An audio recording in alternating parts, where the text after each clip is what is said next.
vocês acharam da criação da comissão especial para analisar a reforma da Previdência? O Bolsonaro já foi até agradecer o Rodrigo Maia, abraçou. Agora tem que ver se o filho dele também vai agradecer, né?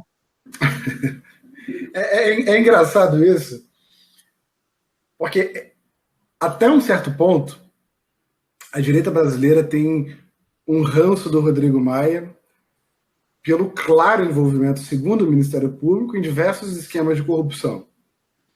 E, ao mesmo tempo, a direita brasileira convive muito bem dessa relação próxima do Bolsonaro, da extrema-direita, com os interesses do Rodrigo Maia. E parece que segue o discurso de que eu sou contrário à corrupção, desde que ela não seja praticada pelo meu viés ideológico. E por que eu disse esse primeiro ponto? A reforma da Previdência é um completo viés ideológico. Aproveitando que a gente está falando sobre economia, sobre direitos sociais, etc., o que nós vamos ver aqui para frente é exatamente o que os Estados Unidos passou alguns anos atrás, quando decidiram que cada um, em tema de previdência, viveria por sua própria conta.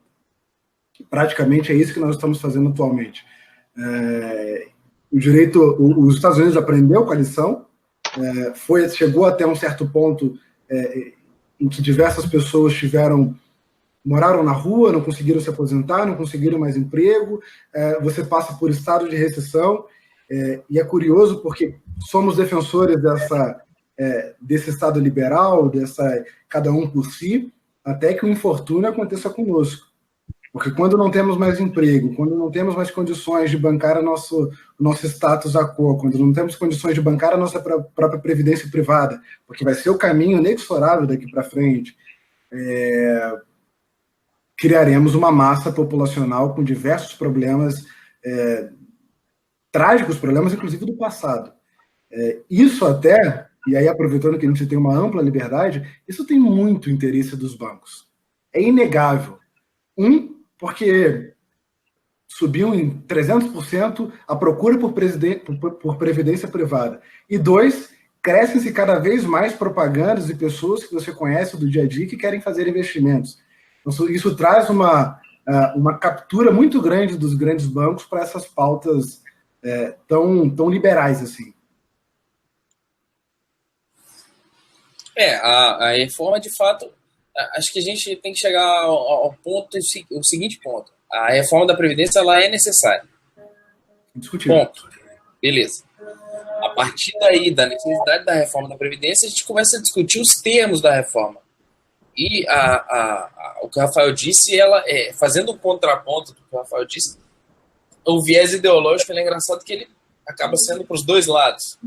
Tanto que a gente tem o costume de olhar um lado e não olhar o outro. E o viés ideológico ele é para os dois lados, tanto para quem defende a reforma da forma que está, quanto para quem abomina a reforma da forma que ela está. Eu acho que, infelizmente, a gente não vai ter esse descolamento do viés ideológico, tanto para um lado quanto para o outro, porque para ambos os lados ele vale a confiança do eleitorado e vale o circo. O circo que eu digo, a participação e a demonstração de que está participando e lutando pelos ideais de cada um. Exato. Em princípio, é complicado você dizer que como vai ser e qual vai ser a economia da reforma da Previdência. O fato é que os estados todos... Hoje de manhã eu estava ouvindo a entrevista do Ronaldo Caiado, que é governador do estado de Goiás, na CBN, e ele afirmou que todos os estados e municípios estão absolutamente quebrados.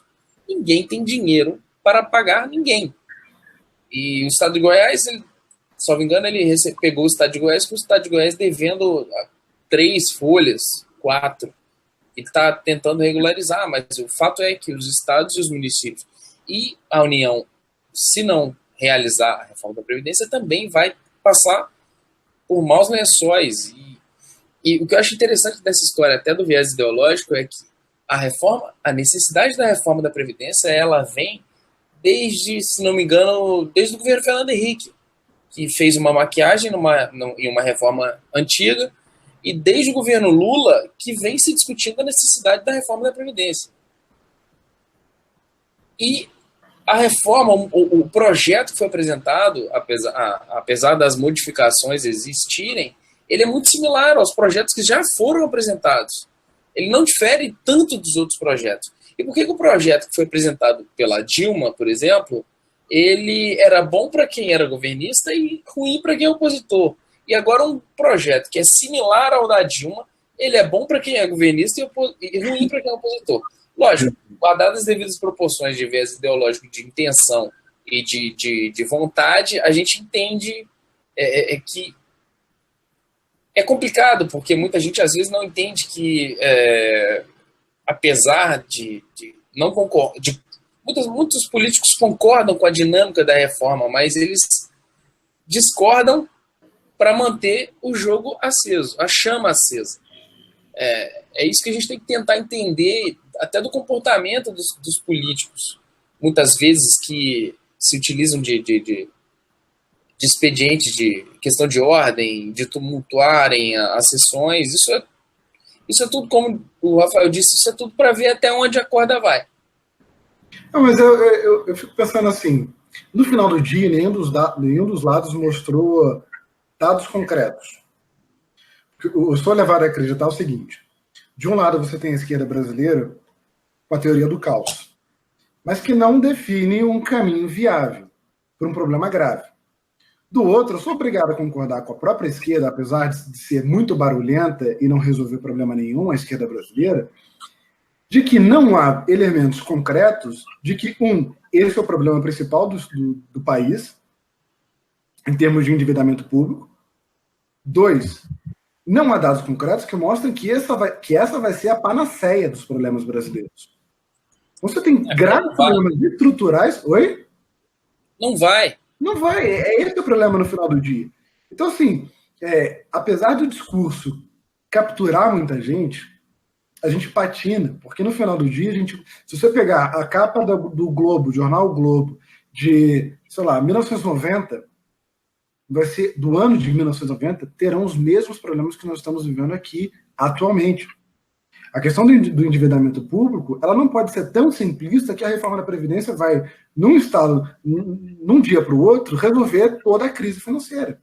Você tem um gasto com o servidor público que ocupa 80%, 90% do orçamento dos estados e dos municípios.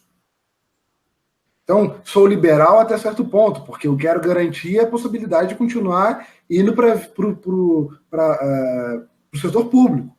Porque o setor privado, eu tenho que... eu não tenho tantas garantias, eu não tenho estabilidade. Então, de certa forma, precisa ter uma vontade muito maior de deixar de acreditar nesses super-heróis. Você tem o Olavo de Carvalho, eu sou crítico ferrenho ao próprio Freixo, mas na CCJ, o Freixo foi questionado em relação a alguns dados. E ele aponta para o Olavo de Carvalho, dizendo assim, quem tem que mostrar os dados é o ministro. Quem tem que mostrar os dados de como isso vai transformar o país, dados concretos, é o ministro. Porque nós temos uma crença aqui no Brasil que a lei transforma. E nós não temos um estudo do impacto legislativo. Isso é o que é mais triste nesse país, cara. Justamente a gente não tem essa conexão. O que a gente está tentando fazer essa conexão entre economia e direito, que a gente não tem essa análise anterior à elaboração da legislação. Talvez, como você bem disse, a reforma da Previdência não vai ser a panaceia do país, ela não vai acabar com as mazelas e com os problemas. E o que é curioso que a gente vê com relação aos estados e municípios e até a União Federal é que grande parte do orçamento dos entes federativos está vinculado à remuneração de servidor público. E se você analisar friamente, falta mão de obra. Então, tem alguma coisa errada. E não é a reforma da Previdência que vai resolver isso. Nesse sentido, não é a reforma da Previdência. O problema não é você ter... Quer dizer, o problema é você ter 80% do seu orçamento bloqueado para pagar funcionário público e faltar funcionário. Pouca explicação. Alô? trazendo uns dados aqui. Vocês estão me ouvindo? Não Sim, muito. sim.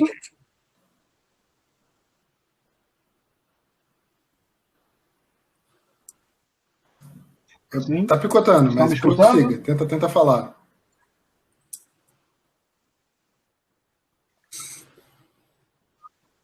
Tá, bem, eu vou falando.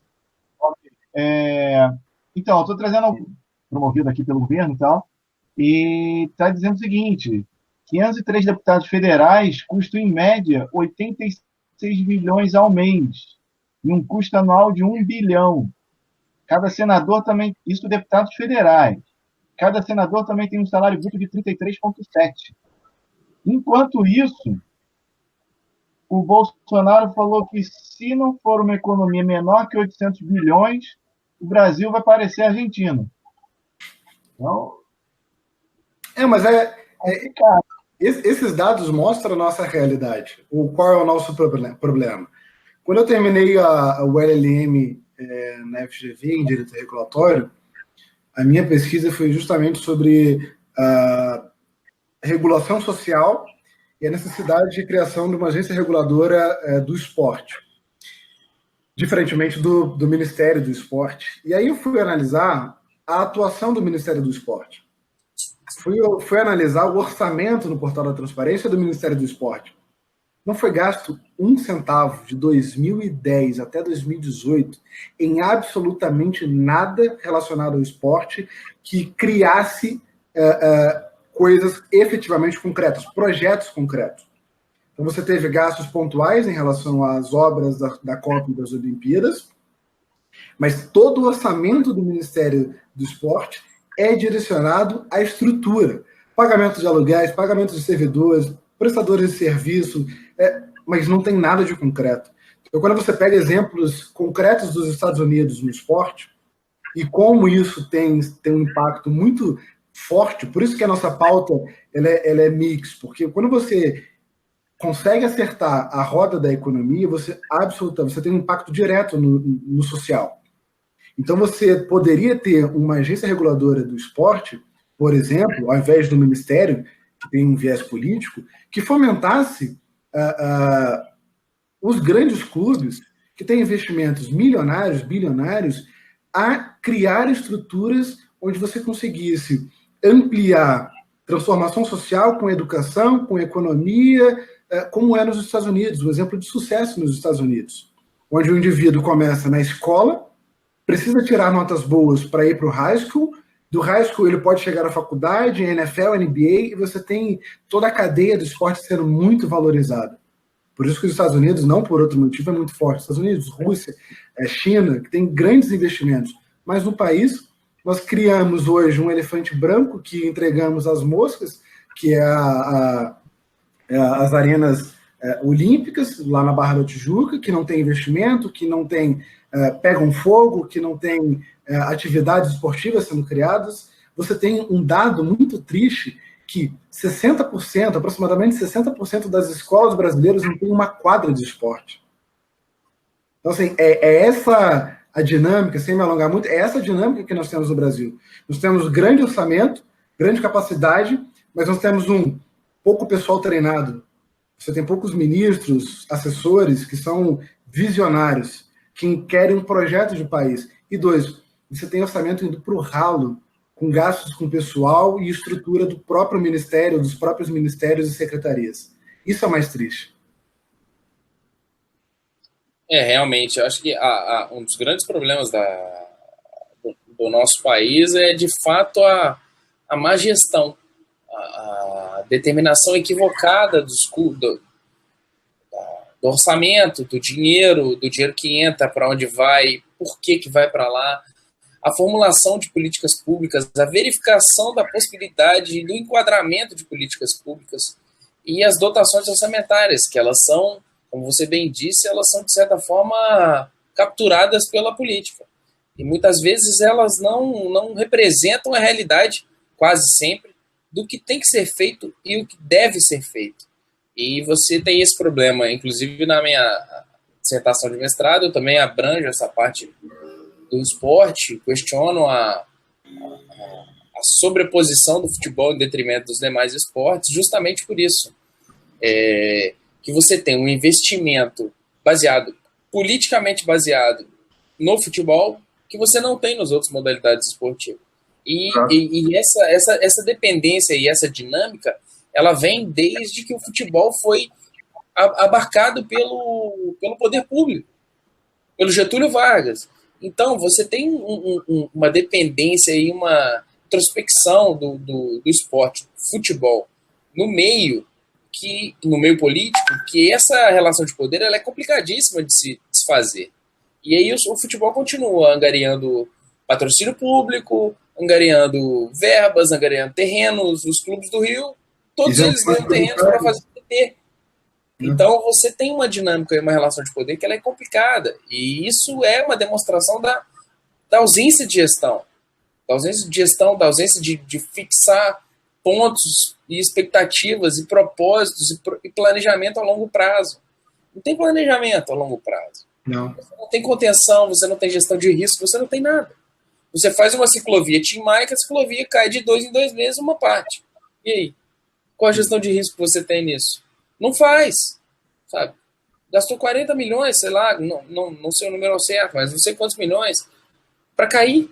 Não faz. Melhor não fazer. Pega esses 40 milhões e põe na educação municipal. Não é negócio.